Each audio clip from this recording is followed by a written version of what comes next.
queridos amigos, nós estamos aqui para dar sequência às nossas lives quaresmais. Nós que semana passada falamos sobre a vida de oração. Então, se você ainda não assistiu essa live, eu convido você a assistir. Essa live está aqui no Instagram e também está no meu canal do Caritas in Veritate. E hoje nós vamos falar sobre as práticas do jejum. Nossa, jejum, gente, é uma prática que é muito importante, não só para a época da quaresma, mas sempre, né? A gente tem que aprender a viver a espiritualidade do jejum. Sem o jejum é muito difícil nós progredirmos espiritualmente. Então hoje nós vamos falar sobre o que é o jejum, qual que é a proposta do jejum, quais são as práticas do jejum, para que a gente também possa jejuar de maneira certa. Porque a gente pode também achar que a gente está jejuando, mas estamos com uma intenção que não é a proposta do jejum, que Jesus também espera de nós.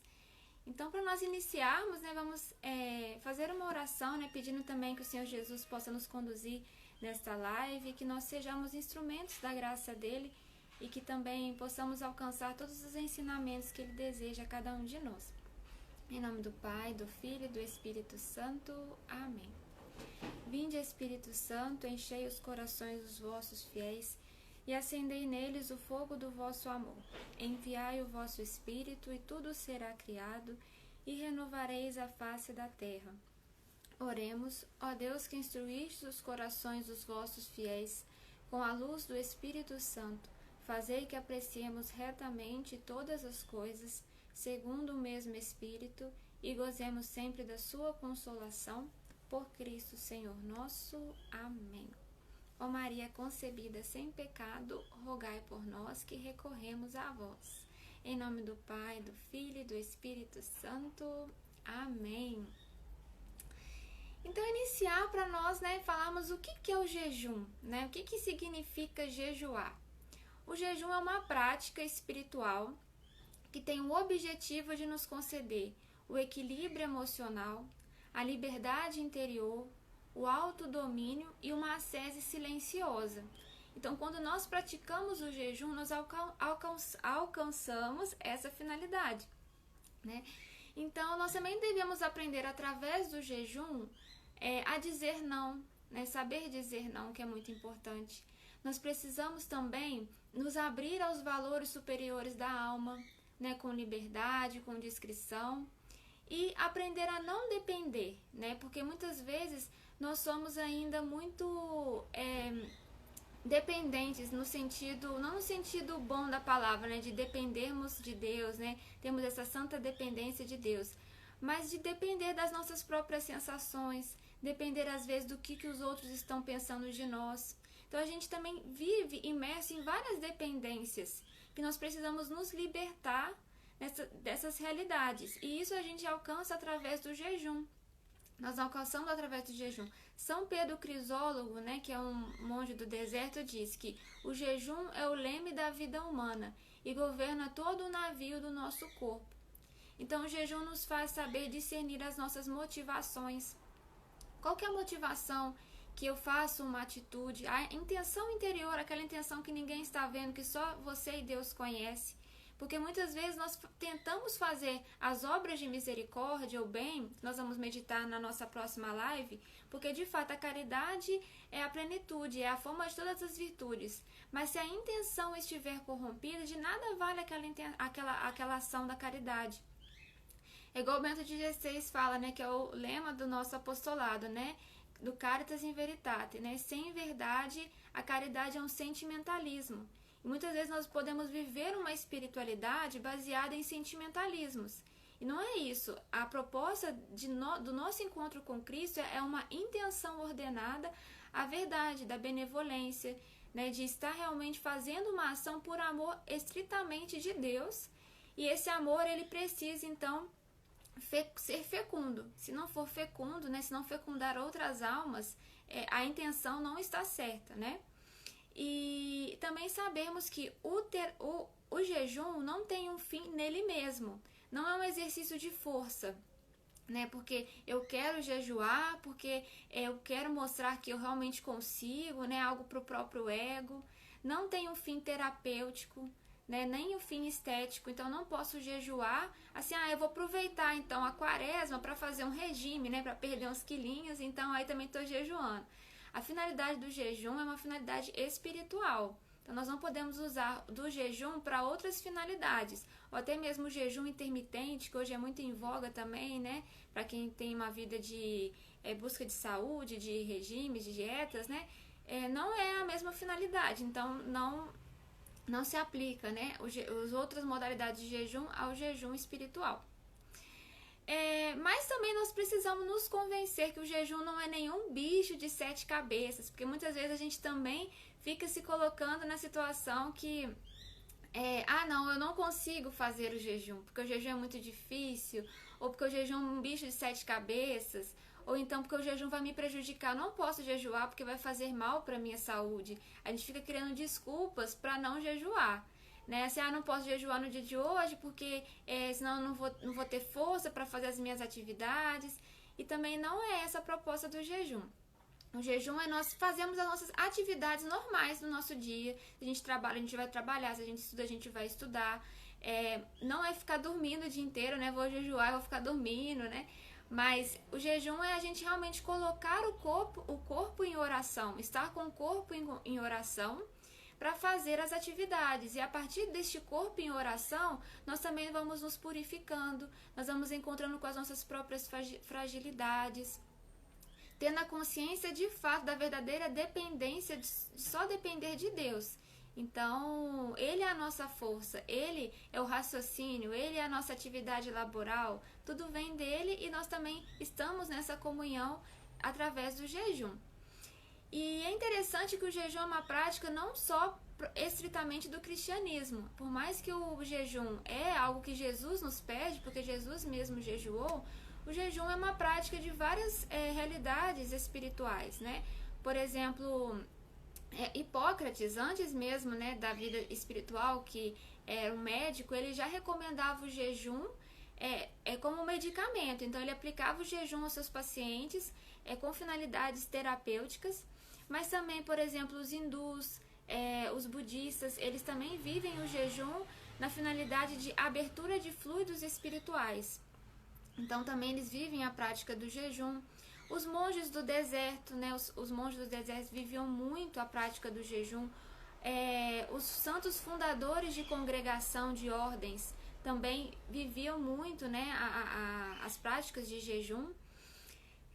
Também Gandhi, né, por exemplo, que foi um grande líder também político, religioso, ele vivia muito o jejum e através do jejum, da sua harmonia, do seu autocontrole, do seu autodomínio, também coordenou toda uma situação de guerras, né, que trouxe a paz ali na Índia. Então, o jejum é uma prática assim, que é de todas as vidas espirituais. Então, se você quer progredir espiritualmente, precisa viver o jejum. Não adianta achar assim, que eu vou viver aqui só minha vida espiritual, fazer as minhas orações, ir à missa aos domingos e tá tudo certo, né? Se você quer progredir espiritualmente, realmente ter um encontro eficaz com Deus e se libertar dos vícios, ter mesmo uma progressão na espiritualidade, é necessário a vivência do jejum. E o jejum no cristianismo nos faz viver na participação da paixão de Cristo. Quando nós vivemos o jejum em Cristo, nós nos unimos a Ele. Né? Igual fala a palavra, né? Completo na minha carne o que falta aos padecimentos de Cristo. Não porque falta em Cristo, mas porque nós precisamos estar à altura de Cristo, elevar-nos aos dons espirituais dele. E aí quando nós estamos unidos à paixão de Cristo, essas transfusões de carnes, né? Da minha carne humana, que né, a carne, né, nossa, que é cheia de escórias, de pecado, de rebeliões, unidas à carne de Cristo, então transforma o nosso coração nessa libertação, né, neste encontro pleno com o próprio Senhor. Então nós precisamos também sempre viver o jejum em virtude da paixão de Cristo. E alguns benefícios do jejum, né? Quais são os benefícios do jejum? Fiz aqui uma lista, né, com os benefícios do jejum e que realmente, né, nos coloca também nessa vontade de jejuar, porque se é algo que a gente também tem que fazer uma violência contra nós mesmos, às vezes é difícil, né, a gente jejuar, porque a gente não quer jejuar, né, a gente não quer deixar de comer de beber refrigerante, comer doce, né, de ter realmente um jejum, embora que a gente vai falar depois que isso não é um jejum, né, é uma mortificação, né, é uma penitência, mas o jejum, de ter um regramento alimentar? Primeiramente, que o jejum nos faz ter uma inteligência mais aguda. Quando nós jejuamos, nós temos uma compreensão mais ágil. Então, nós também conseguimos ter uma inteligência mais purificada. Então, quando nós jejuamos, é bom também para as dimensões intelectuais. O jejum coloca o nosso corpo em equilíbrio. São Francisco de Assis, que falava, né, que tem o irmão Sol, a irmã Lua, a irmã Água, né? Também tinha o irmão Burro, né? O irmão Burro era o corpo. Então, o corpo, né, é o irmão burro, né? Porque muitas vezes faz a gente ser burro, né? A gente escolhe mal quando a gente está com o corpo cheio de pesos, né? Não, das realidades mesmo, daquilo que são as nossas comilanças, sabe? Que são os nossos exageros. Então, quando a gente tem um corpo mais sóbrio, a gente também não tem esse irmão burro, mas um irmão de caminhada. Alguém que está também nas mesmas perspectivas, nas mesmas finalidades. Então, também não ter o irmão burro, né, mas ser o irmão de caminhada. Nós também eliminamos o que é supérfluo, esse combate também ao consumismo, porque muitas vezes a gente também quer acumular muitos bens, quer ter muitas coisas, né? A gente ficar só com o essencial, então também eliminar o que é supérfluo, né? Então, viver daquilo que realmente nós precisamos.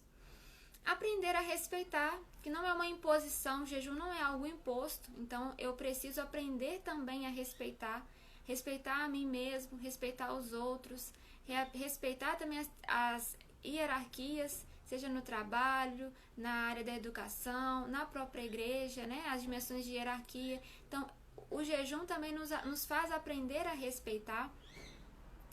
Também nós deixamos de alimentar o espírito com mentalidades vãs, né? Porque a gente fica pensando em muita besteira, né? A gente fica com a cabeça a mil, assim, pensando tanta coisa que não tem necessidade, coisas assim que realmente nos colocam em preocupações e não em verdadeiras ocupações. Então, quando a gente também vive o jejum, nós temos uma, né, mentalidade que está também livre desses alimentos que a gente fica né, pensando em coisas que realmente atrasam a nossa progressão espiritual. Também nós vivemos um espírito de vigilância, porque quando nós vivemos em vigilância, nós não entregamos a comilança, né, as bebidas, porque a gente sabe que a gente tem que estar acordado, a gente tem que estar vigilante para cuidar, né, das nossas ovelhas, cuidar, né, da nossa missão, cuidar das pessoas a quem também o Senhor pede que nós também cuidemos. Então, esse estado de vigilância, de alerta, isso também vem com o jejum através da sobriedade. Viver um sentimento puro, né? Quando nós temos a prática do jejum, nós alcançamos maiores purezas. Não porque, por exemplo, os prazeres são maus, né? O prazer, ele é um meio, mas não é a finalidade. Então, quando nós sabemos nos privar de certos prazeres, quando nós alcançamos um genuíno prazer, a gente consegue também identificar a pureza daquele prazer, né? Então, por exemplo, eu fiquei então 40 dias sem comer chocolate. Aí na Páscoa a gente vai comer um chocolate. Aí a gente vai entender realmente o valor da pureza, né? Porque se a gente está todo dia comendo chocolate, a gente perde a verdade substancial também, até do que é bom naquele alimento, né? Ou também, né, de todos os alimentos, né, que a gente pode fazer restrições, bebida alcoólica, né? Tem gente que faz aí 40 dias sem beber bebida alcoólica, às vezes na Páscoa vai tomar ali uma taça de vinho, uma cerveja. Então, não é o sentido de ficar embriagado, ficar naquele estado de letargia, mas às vezes para ter um descanso ali, né, por um breve instante, né, para quem faz uso de bebida alcoólica ou do cigarro, por exemplo, né. Então, tem várias, né, vias de jejum, né, que nós podemos também para encontrar, não que tô fazendo apologia a isso, porque não é pecado, né, gente, beber, né, fumar, a gente sabe que essas coisas não são pecados, mas é uma oportunidade, até quem sabe você fazer um jejum e a partir do jejum se libertar, por exemplo, do vício do cigarro. E aí, o dinheiro que você gasta com maços, você também aplicar a vias de caridade, as cestas básicas para as famílias, né? Fica aí a proposta. Também tem, o jejum nos faz sermos mais íntimos de Deus, né? Termos mais intimidade com o Senhor. E também viver a santidade, né? Porque Deus se coloca ao lado daqueles que jejuam. Então, quando nós vivemos também a santidade, né? Vivemos essa intimidade com o Senhor, nós também alcançamos virtudes que muitas vezes nós não alcançaríamos sem o jejum. Por exemplo, a humildade, né, que é um dos mais difíceis, as virtudes mais difíceis de se alcançar. A humildade vem da palavra humus, que significa terra fecunda e fértil, né? Então, é realmente quebrar diretamente com o orgulho. Então, também é muito importante que a gente tenha essa vida, né, de busca das virtudes, mas só alcança com a intimidade com o Senhor, né? Quando a gente tem intimidade com Ele, conhece o coração de Jesus, conhece o coração também da vivência de santidade. Então, também, isso tudo é elaborado junto com o jejum. E quais são os fundamentos teológicos do jejum, né? Lá em João 15:13, que diz que não há maior amor do que aquele que dá a vida, né, para os amigos. Então, quando nós vivemos também esse desprendimento, nós também queremos ofertar, através da nossa renúncia, a vida, o bem, tudo aquilo que é o próprio Cristo para a vida dos nossos irmãos. Então, por exemplo, eu estou numa refeição, num banquete, né? E aí ali tem uma torta bem gostosa. E eu posso me privar, né? Muitas vezes para que outros tenham. Às vezes ali é o último pedaço, pode ficar com esse pedaço para você, não tem problema, né? E a gente também vai desprendendo, porque às vezes o outro tem mais necessidade para viver daquela realidade naquele momento. Embora que a gente tenha que ter um equilíbrio, né? Igual Santa Teresa d'Ávila, uma vez estava numa festa e muita gente estava olhando ela, né, para saber como que ela iria se comportar diante do jejum, da refeição. E aí ela pegou lá um pedaço de perdiz e falou assim: perdizes são perdizes e penitência é penitência, né? Então também não se trata de a gente estar no meio ambiente social e falar assim: não, eu não posso comer nada porque eu estou em jejum, né?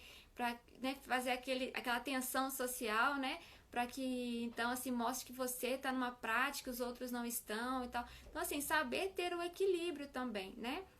Mas fazer o jejum de maneira discreta, né? Não ficar anunciando para as pessoas: não tô comendo isso, eu não posso, ou tentar então, né, ter uma saída assim sem que as pessoas notem, né, que você está fazendo uma penitência, né, uma saída francesa, né? Então é importante que a gente também tenha esse zelo para nós mesmos, né, e também para os outros, porque os outros não precisam saber, né, que você está fazendo um jejum, né? Também, né, toda a dimensão do jejum, dos fundamentos teológicos, apresentar alguns fundamentos na teologia também que nos motiva, né, a vivência do jejum. Então, primeiramente Moisés, né, Moisés que foi um grande jejuador, Moisés que ele era líder e místico, e através do jejum de Moisés, né, também que Deus entregou a ele os 10 mandamentos. Jesus estava no princípio, mas, né, ali na dimensão do Senhor, né, Deus. Acho que deu uma pausa aqui, né, mas acho que voltamos. E aí, então, Moisés vai para o Monte Sinai e também vive o jejum, né, 40 dias, 40 noites lá, vivendo o jejum, para que ele pudesse também se purificar nessa intimidade, na escuta, para essa grande missão que era conceder os 10 mandamentos para todo o povo de Deus. Então, Moisés também se capacitou, se preparou em jejum e em oração para ter realmente essa intimidade, essa comunhão plena, direta com o próprio Deus, para vivenciar essa missão. Mas aí quando ele volta para o povo, né, já com os 10 mandamentos, né, ele encontra o povo ali perdido. O povo que já tinha feito um bezerro de ouro para adorar, porque pensou, né, que Deus tinha esquecido deles. E por causa dessa, né, o povo mesmo, assim, que tem dificuldade, né, assim, de ter uma conversão autêntica. E aí Moisés ficou com muita raiva daquilo, né, ele quebrou tudo e tal, e depois teve mais 40 dias, né, de jejum para voltar, né, a formular toda a dimensão dos 10 mandamentos e com a Arca da Aliança. Então, o maior jejum, né, que nós temos é o jejum de Moisés, né, que foram aí 80 dias de jejum, né. Então, contabilizando, né, nesse período que teve essa pausa também, que encontrou o povo no bezerro de ouro, né. Então, através do jejum que foi Moisés capacitou todo o povo, né, israelita, para também estar também com essa comunhão, que são os 10 mandamentos que nós vivemos, inclusive, até os nossos dias. Então, a importância de nós que somos líderes de missões, né, líderes religiosos, que nós precisamos jejuar para estar com uma escuta, com uma intimidade, com uma comunhão com Deus, para saber dirigir o povo, dirigir aqueles a quem somos confiados. Então, essa responsabilidade também dos líderes, né, em ter uma vida de constância em jejum, né? E nós também temos, né, também o jejum de Ana, né, que a Ana jejuou também, até falava que ela estava embriagada, né, no tempo, que ela estava fazendo orações, assim como se fosse mesmo, né, uma bêbada, né, e ela falava assim que ela não estava embriagada, ela estava mesmo pedindo ali aquela força de Deus, né, da fecundidade, e através do jejum de Ana também, ela né, dá vida a Samuel, né, então também tem o jejum de Ana. O jejum de Daniel na fornalha, que é um jejum também muito importante, jejum de Daniel, né? Que jejum, o Daniel não só jejuou de carne, mas também de alimentos lícitos. Então também nos mostrando que a importância também de nós jejuarmos naquilo que são as coisas lícitas, não só no que é essencial, né? Que a gente vai depois falar das práticas de jejum, mas também de saber jejuar coisas lícitas.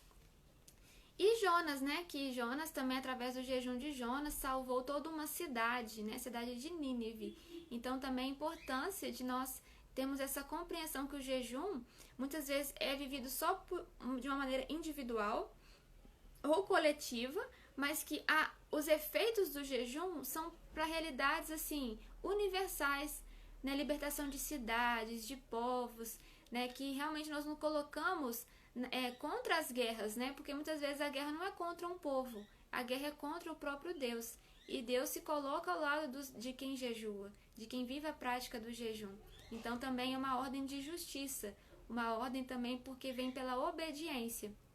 Então, onde está a obediência está a graça. Então, nós vivemos também o jejum, né, em nome de Cristo, em nome de Deus aqui na terra, para que Ele também haja em nós nessa libertação, que muitas vezes são de julgos espirituais, né? A palavra diz que há demônios que só são expulsos através do jejum e da oração, porque realmente quebra ciclos mesmo espirituais, né? Realidades que nós nem podemos compreender, mas que também através do jejum de Jesus, que é o grande jejum, né? Que é o jejum também que nós estamos na quaresma, Jesus, né, que jejuou por 40 dias também, vencendo, né, as grandes 3 tentações da humanidade, que é a concupiscência dos olhos, a concupiscência da carne, a soberba da vida.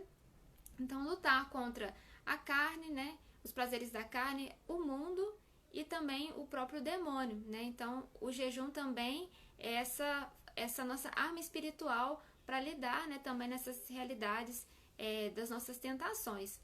E também foi uma visão clara na missão de Jesus. Quando Jesus jejuou, ele então teve a visão clara da missão dele. Então também quando nós precisamos clarificar a missão, clarificar talvez a audição, né, os sentidos, aquilo que eu realmente preciso escutar de Deus, os direcionamentos, uma direção espiritual, entender uma realidade confusa, algo que nós não sabemos o que fazer, faz um jejum e com certeza você vai receber aí as intuições, né, os discernimentos para fazer também as escolhas, as realidades temporais, né, que vêm através da prática do jejum.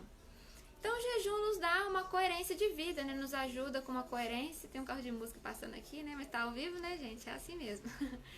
E também transforma a nossa maneira de pensar e sentir. Então, quando nós jejuamos, nós também convertemos a nossa maneira de pensar e sentir.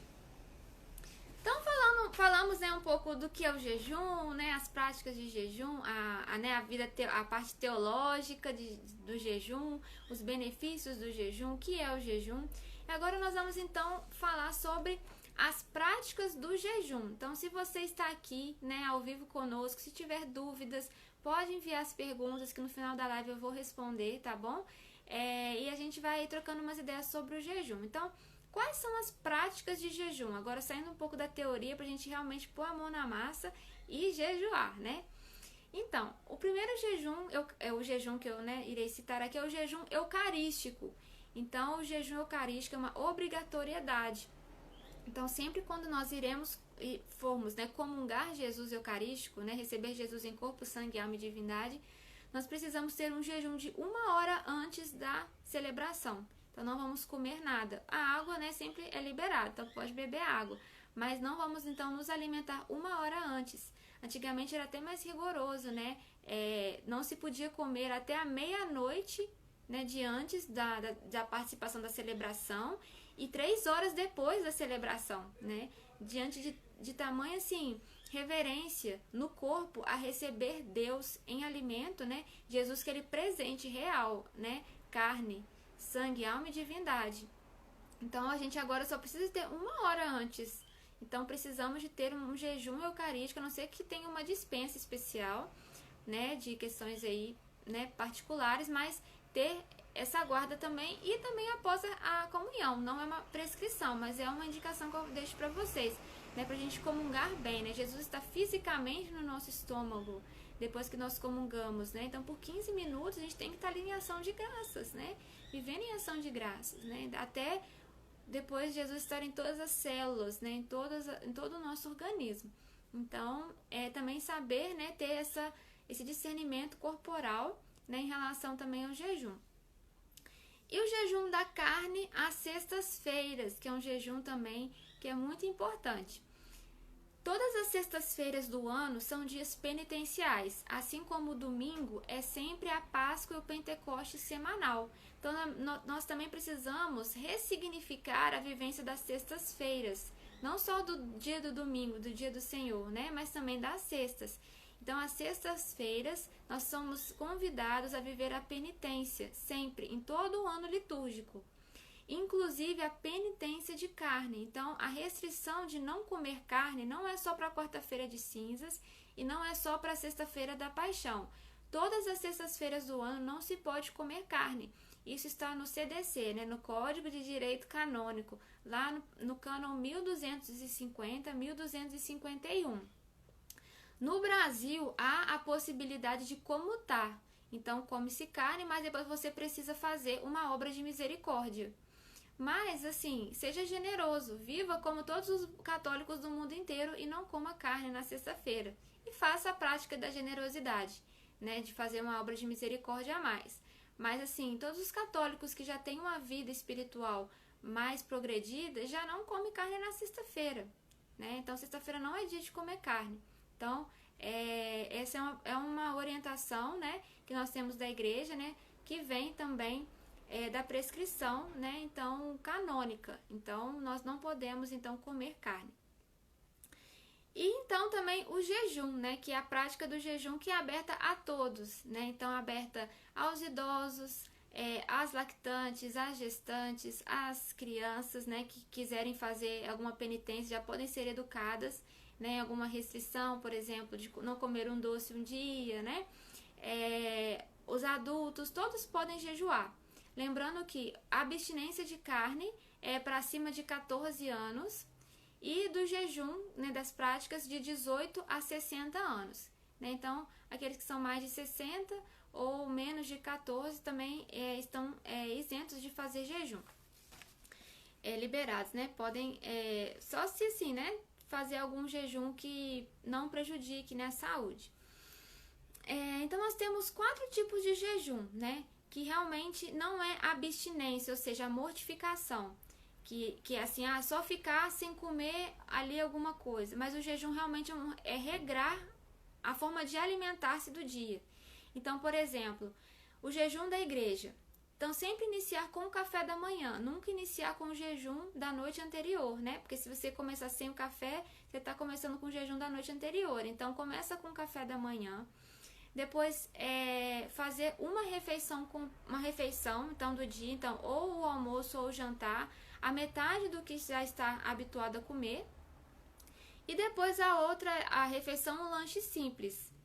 Então, pode fazer ou talvez no almoço ou jantar. Então, durante esses períodos dessas alimentações, então, só beber água, nem um cafezinho, né? Nada de bala, chiclete, doce, ficar beliscando biscoitinho, nada, só água, né? Esse é o jejum da igreja e é um jejum muito eficaz. Às vezes a gente quer ficar fazendo outros tipos de jejum, estender o jejum de 3 dias, não sei o quê, mas se a gente fizer bem o jejum da igreja, é suficiente e é eficiente. Então, fazer o jejum da igreja não é ficar morrendo de fome, mas a gente vai sentir o corpo em oração, também aplicando esse jejum, né, de oferta a Deus. Não é só um jejum ali que eu tô fazendo porque, tô sem tempo de comer, então eu vou aproveitar e falar para Jesus, Jesus, estou jejuando. Não, eu tenho que realmente ter planejado aquele dia em virtude de um jejum, né? E vão aparecer várias propostas durante o dia, né? Alguém vai te oferecer uma bala, você vai ficar com vontade de comer, vai começar a vir as desculpas para poder parar o jejum, né? Falou assim, pra que você está jejuando? Você tem que estudar, você tem que colocar glicose nos seus neurônios para você poder estudar, né? Então vai vir várias propostas, mas assim, realmente viver o jejum, né? Então são 3 refeições. Depois você pode fazer também o jejum, os outros 3 jejuns, que é o jejum de líquidos, né? Então fazer um dia só à base de líquidos, então sopas, canjas, só os líquidos, né? Então sucos, vitaminas, lembrando que os líquidos quentes ajudam o trato digestório, então é bom também. Mas também que não se pode ter molhos de carne. Então, por exemplo, um caldo de carne, né, para colocar junto ali, né, não pode ter aquele sabor de carne. Então, de fato, só líquidos, né, líquidos, sucos, canjas, sopas, né, que sejam isentos de carne, né. Também o jejum a pão e água, geralmente é um jejum que se faz, né, numa sese mais forte, né? Então, por exemplo, eu faço jejum de pão e água na sexta-feira da paixão, né? Então, jejum de pão e água. Porque não adianta nada não fazer jejum nesses dias que a igreja prescreve, mas aí fazer um rodízio de sushi, né? Um rodízio de, né? Não é essa a finalidade. Pode comer então peixe, então vamos comer peixe, né? É realmente, então, viver algo mais intenso, né? Algo mais profundo. Então, o jejum de pão e água lembrar de nunca comer junto a água com pão, porque senão vão fermentar e aí vai te dar dor de cabeça. Então, comer o pão depois de tomando água, comer um pedacinho de pão depois de bebendo água. E esse jejum se encerra às 18 horas. Então, é um jejum que se encerra às 18 horas. Ou jejum completo. Então, vai tomar o café da manhã e depois vai ficar o dia inteiro sem alimentar-se, só tomando água. Esse jejum se encerra às 16 horas, né, às 4 horas da tarde. Então, essas são as práticas de jejum, né, que a gente pode escolher. Então, jejum da igreja, jejum de líquidos, jejum completo ou jejum a pão e água, né? Então, essas são as práticas de jejum, né? Espero que vocês tenham gostado aí do jejum, né? De também escolher um bom jejum para fazer, né? Escolher também a vivência do jejum, ou às vezes uma vez por semana, ou às vezes mais vezes na semana, mas no meio período, por exemplo, na parte da manhã, então vou tomar café da manhã e aí depois eu irei ter as minhas alimentações normais do dia, mas durante a manhã não irei comer nada, só ingestão de água, né? Mais vezes na semana, né? Mas assim, sempre estar orientado com o diretor espiritual, ou então ter aí uma ajuda de nutricionista, né? Para quem quiser fazer jejuns mais prolongados. Mas é importante que nós sempre a gente sempre possa viver o jejum, né? Não só na quaresma, mas por vida, né? Então é muito importante porque realmente nos liberta e nos faz ter comunhão com o nosso Deus. Tá certo? Deixa eu ver aqui então se vocês têm alguma pergunta, se vocês também quiserem trocar algumas ideias. Um abraço a todos vocês que estão aqui ao vivo conosco e também, né? Estamos aí firmes e fortes na nossa quaresma, né? Para que a gente possa também aí ter esse encontro com a Páscoa, né, definitiva do nosso Senhor Jesus Cristo e também ter este encontro pleno, né, que na presença do noivo, né, nós não jejuaremos, mas nós precisamos então estar com as nossas vestes prontas para estar na presença dele, né? Então, isso vem através da penitência, do jejum, né? E nós vamos depois na próxima live falar sobre as obras de misericórdia, que é essa intenção purificada que vem do jejum, a partir da oração. E depois a gente vai falar sobre as mortificações, que são as penitências, que a gente vai então também avaliar que o jejum é isso, né? Realmente a questão dos alimentos, mas a gente pode fazer mortificações, penitências, que são as restrições de pequenos prazeres, para também ir fortalecendo aí o nosso espírito, tá bom? Então é isso, gente, um grande abraço para vocês, espero vocês na semana que vem na nossa live às 9 horas, eu estou disponível também para perguntas, pra gente sempre trocando ideias, tá bom? Um grande beijo e até sexta que vem.